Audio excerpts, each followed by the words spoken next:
Sir, நான் இப்பயும் சொல்றேன், இந்த கட்சி கழகம் எல்லாத்துக்கும் அப்பாற்பட்டு சொல்றேன், இந்த உடம்புல உயிர் இருக்கிற வரைக்கும் மோடிங்கிற ஒருத்தர் தான் சார் இந்தியாவை ஆளணும். அதுல மாற்று கருத்தே கிடையாது சார். உங்களுக்கு பிடிச்சிருந்தா கை தட்டுங்க, இல்லாட்டி விட்டுட்டு போங்க சார். ஏன் மோடி ஆட்சி செய்யணும்?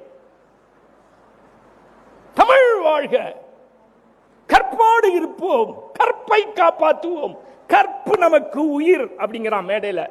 கார்ல போனோன்னு டிரைவர் கேட்காரு, எந்த வீட்டுக்கு யா போகணும்னு. உண்மையா இல்லையா? மதவாதத்தை ஒழிப்போம், மதவாதத்தை எதிர்ப்போம். யார்கிட்ட பேசுறீங்க? இந்த நாட்டில் 3 பெட்டியோட ஒரு இடத்துக்கு போயிட்டு 2 பெட்டியோட வந்து 3 பெட்டியோட ஒரு இடத்துக்கு போயிட்டு 2 பெட்டியோட வந்து SLV-3 ராக்கெட்டையும் அக்னி ஏவுகணையும் கண்டுபிடிச்சது மட்டும் இல்லை, போலியோ அட்டாக் ஆன குழந்தைக்கு நேஷனல் ஆந்தம் பாடும்போது எந்திரிச்சு நிற்க முடியலங்கிறதுக்காக 48 மணி நேரம் உழைத்து உழைத்து ஒரு செயற்கை காலை கண்டுபிடித்து ஒரு ஏழை பிள்ளையை சொந்த காலில் நிற்க வைத்து ஒழுக்கத்தோடும் அறத்தோடும் இருந்த மனிதன்தான் பிரதமரோடு ஒரு அடி விஞ்சி நிற்க வேண்டும் என்று வணக்கத்திற்கும் மரியாதைக்கும் உரிய வீடு வீடாக பேப்பர் போட்ட மனிதனை, வீடு வீடாக பேப்பர் போட்ட மனிதனை பேப்பராக தலையங்கம் வரை செய்து இந்தியாவே கலாமுக்கு சலாம் போட்ட கலாமை இந்த நாட்டினுடைய ஜனாதிபதி ஆக்கிய ஒரே இயக்கம் பிஜேபி என்பதை மறந்துவிடக் கூடாது தோழர்களே. உண்மையா இல்லையா? இதெல்லாம் சொன்னா கோபம் வருது. உண்மை யோசிங்க.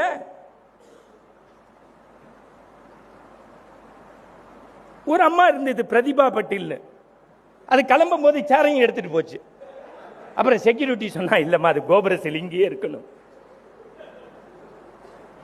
சரி, அப்ப முடிஞ்சு போச்சா? இது எங்க நடக்குது? கோயம்புத்தூர்ல. இன்னைக்கு சிபிஆர் வந்து துணை ஜனாதிபதியா ஒரு தமிழனை கொண்டு வந்திருக்காங்கன்னு சொன்னா இது நமக்கு கிடைத்த வெற்றி இல்லையா? 6809 மொழிகள் பேசப்படுது உலகத்தில். 6809 மொழிகள். அதில் 6 மொழி தான் பொதுமொழி. அந்த 6ல் 1 நம்ம தமிழ் மொழி. உலகத்தில் இடமிருந்து வளமாக எழுதுறதுல முதன்மைக்குரியது நம்ம தமிழ். கணினியில 2வது வருஷம் நம்ம தமிழ். உலகத்தில் அதிகமாக மொழிபெயர்க்கப்பட்ட 2வது நூல் திருக்குறள். சுதந்திரம் அடைஞ்சு 75 வருஷம் ஆகியும் யாராவது இதுவரைக்கும் தயார் பண்ண பாராளுமன்றத்தினுடைய பேச்சுகள்லையோ வெளிநாட்டு குறிப்புகள்லையோ, ஏற்கனவே நாங்களும் ஒரு நிதியமைச்சரை வச்சிருந்தோம், இந்த நாட்டில் திருக்குறளையும் சங்க இலக்கியத்தையும் சொல்லி ஆரம்பிக்கக்கூடிய ஒரே பாரத பிரதமரை நாம் பெற்றிருக்கிறோம் என்பதுதான் நமக்கெல்லாம் இருக்கக்கூடிய பெருமை. இதைதான் சிந்திக்கணும். நிர்மலா சீதாராமன் அவர்களுடைய பட்ஜெட் புக் பாலிசி நோட்டை எடுத்து பாருங்க. சங்க இலக்கியத்தை அந்த அம்மா மேற்கோள் காட்டுறாங்க. தமிழுங்கிறது எது? என் ஃப்ரெண்டோடைய தாத்தா ஒருத்தர் கோபாலபுரத்தில் இருந்தாரு, எவனையும் தமிழ் படிக்க கூடாதுன்னாரு.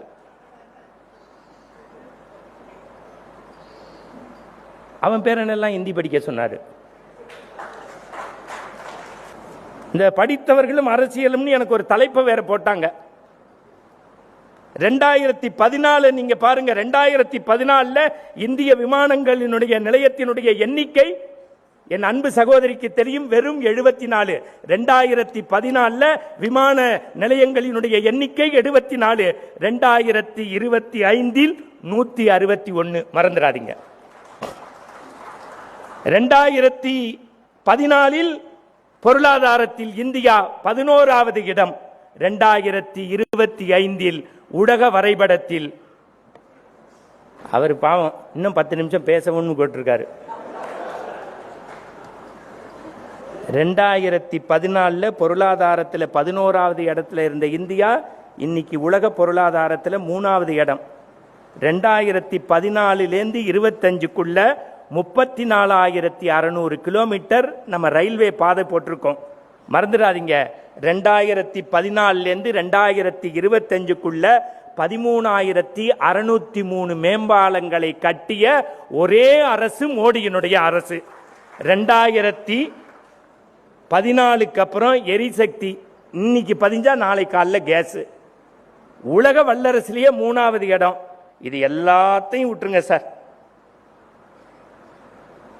இந்த ஆயுள் காப்பீடுன்னு நம்ம எல்லாம் சொல்றோமே, அதுக்கு பேர் ஆயுஷ்மான் அப்படின்னு வச்சிருக்காங்க காப்பீடு திட்டம்.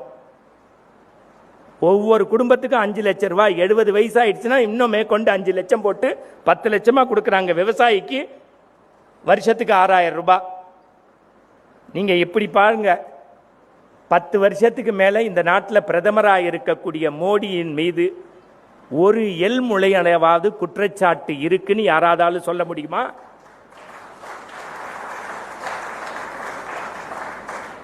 இதுக்கப்புறமும் நம்ம தமிழ்நாட்டில் ஜெயிக்கலைன்னா நம்ம மனுஷனே கிடையாது. நான் திருப்பி திருப்பி சொல்றேன், இன்னைக்கு இந்த ப்ரோக்ராம் எவ்வளவு சக்சஸா நடந்திருக்குன்னா, சுந்தரராமன் சாரோ, மாவட்ட தலைவரோ, செயலாளரோ, பொருளாளரோ, ஒவ்வொரு மாவட்ட கமிட்டியோ இல்ல, ராத்திரி 12 மணிக்கு தைரியமா வாசல்ல பிஜேபி கொடியை ஒட்டிவிட்டு இந்த அரங்கத்துக்கு யார் வந்தாலும் வராட்டியும் பரவாயில்லன்னு நம்ம சாப்பிடுற எச்சத்தட்டையும் குப்பை இல்லாம எடுத்து போட்டானே, அந்த ஒழுக்கமான தொண்டனை உடைய ஒரே இயக்கம்